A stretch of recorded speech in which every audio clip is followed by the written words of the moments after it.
this, you guys. I have to say I was very, very nervous to do this. I actually went online YouTubing commencement speeches last night because, yes, I wrote this last minute, and it's a tactic that Ramapo taught me to use, and I've taken it with me. Now, first and foremost, I want to thank President Mercer for using the phrase "not too deep." I want to thank the family, the friends, faculty, alumni, trustees, and the distinguished others that have migrated here tonight. I also want to preemptively apologize to you because when I looked up the definition of commencement speaker, I did because I researched things that I'm involved in last minute. It is someone that gives the commencement address to the graduating class. So I'm sorry, I won't be talking to the rest of you throughout this. You can talk amongst yourselves, but feel free to listen. This is for you guys. Hi guys, congratulations, this is so cool. Yeah, you all wore the same thing, how embarrassing.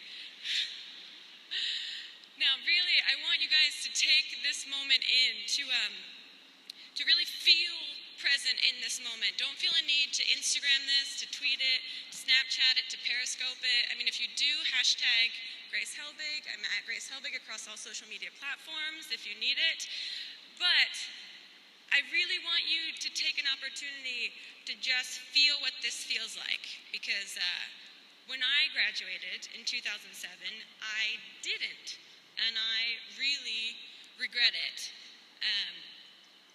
I graduated in 2007, and no offense to Ramapo, but I was really expletive excited to get the expletive out of college.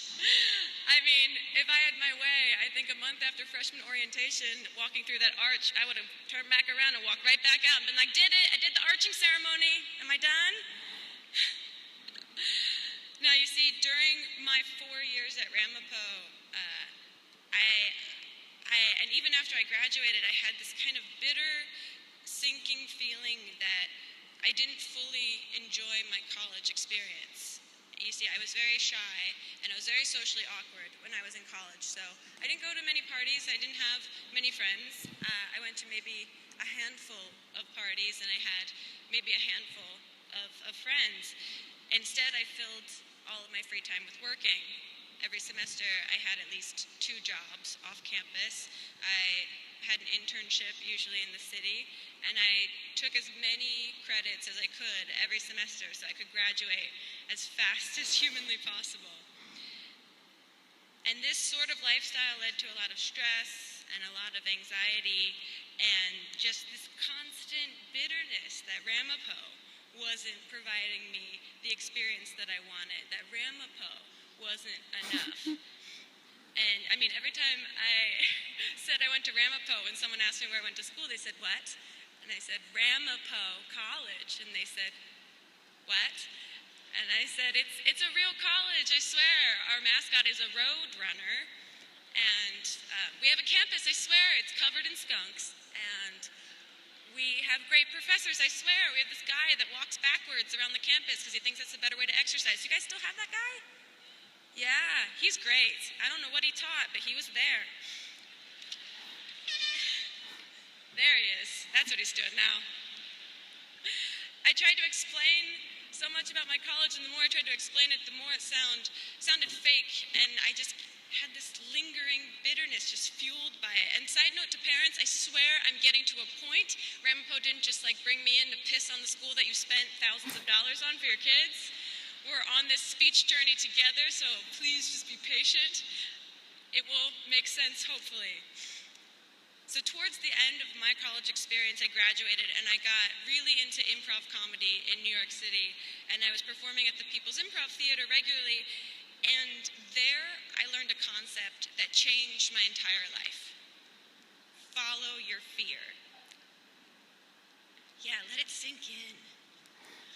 See, improv is inherently terrifying. It's you on a stage in front of an audience trying to make up comedy on the spot with no script, just yourself and your brain and your mouth and your other partners on stage. And who would voluntarily agree to do that? People who follow their fear. And I have this belief that there are two types of fear, okay? There are the real physical fears that exist, snakes, sharks, small places, the Real Housewives franchise mysteriously disappearing. Those are real fears. Don't let anyone tell you that they are not. But then there is a second category of fear. There's good fears. Fears that are born out of love and out of ambition. The things that you're afraid of because you care about them so much. The opportunities you're afraid to take because you don't want to screw them up, and the people you're afraid to talk to because you don't want to embarrass yourself in front of them, and the paths that you are too afraid to take because it seems too uncertain, too unpredictable, and just too uncomfortable. But when you're uncomfortable, that's when things get really interesting. You see, after I graduated, I waited tables for a couple months at the Olive Garden in New Brunswick. You're welcome, New Brunswick. It's a place in New Jersey, yep. And then finally, I got hired by one of my internships at Viacom, and I worked in project management, and I was so excited. I thought, yeah, Ramapo, hey, you did it. You got me a job. That's why I went to you, right? Great. And when I got to my office the first week, I thought, I have arrived. And I quickly learned that my job in project management boiled down to keeping our in-house graphic designer on task. I had to do things like call her at her apartment in the morning when she was late for work and ask her when she was going to be at work, even though she lived 3 blocks away. And also call her after lunch when I found out that she had gone back to her apartment to take care of her cat and ask when she would be back at work. And that was it. That was my job. But that was okay because it was a 9-to-5 job in an office that I knew and people that I knew and fluorescent lights that I knew, and I knew when was the best time to poop in the public bathroom. I just knew it and I was comfortable with it. And then I realized that I was comfortable. And I was so bummed. I found out that the only thing I was looking forward to every week were the improv shows that I had once a week, because that actually made me feel nervous and excited. It actually made me feel something. And so I lasted about 3 months at that job before I couldn't take it anymore, and I finally quit to go back to waiting tables and to pursue the career that scared me, comedy. But the more I kept doing improv and the more I kept following my fear, the more I realized that being uncomfortable is truly being alive. Much like an improv show, life is a series of these beautiful and awkward and random and delightful and inspiring and painful and terrifying and just all around uncomfortable moments. And we're all feeling them all the time, constantly together, and that's very cool. And when I look back at my experience at Ramapo, I realized that I wasn't bitter because Ramapo wasn't enough. Ramapo is great.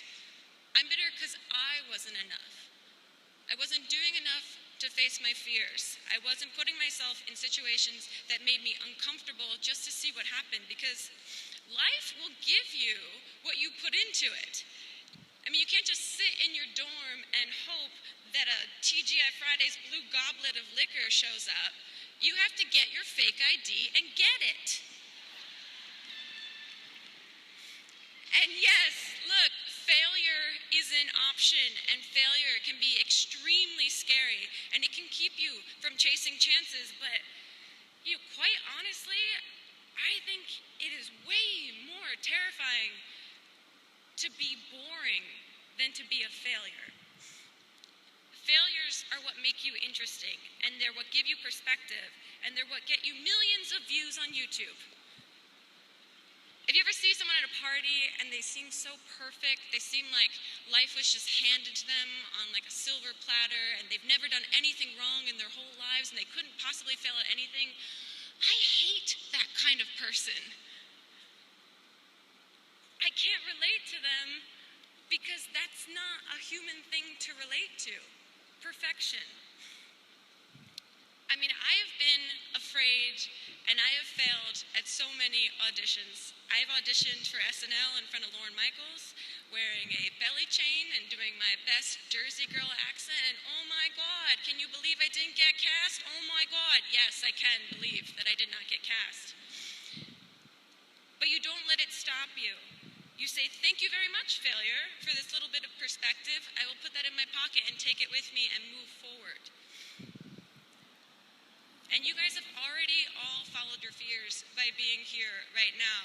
College is terrifying, and no one tells you how to do it. No one gives you a step-by-step. I'm sure there's YouTube tutorials now, but that's not going to help you. I'm sure you guys have all faced some kind of difficult time that seemed impossible, and you faced your fear, and you figured it out, and now you're here. That's awesome. You guys are just these wonderful meat puppets of potential. That should feel great. And I want you to know that as awesome as this feels right now, this is just the beginning, because spoiler alert, life is so much bigger than high school or college, and that's the most exciting part. You all right now have opportunities to do amazing things, and that doesn't mean getting hired by SNL. That can mean teaching a second grade class. It can mean going to med school. It can mean opening that weird Etsy shop for the dog shoes you love to make. It can mean so many things. And I don't know any of you personally, so I can blindly say that you are all remarkable, or at least you have potential to be remarkable. You only live once, and we're all going to die someday. Sorry, parents, but that's the truth at the end of the day. So the only thing you can do in this life is pursue your passions, celebrate your bloopers, and never stop following your fear. Congratulations.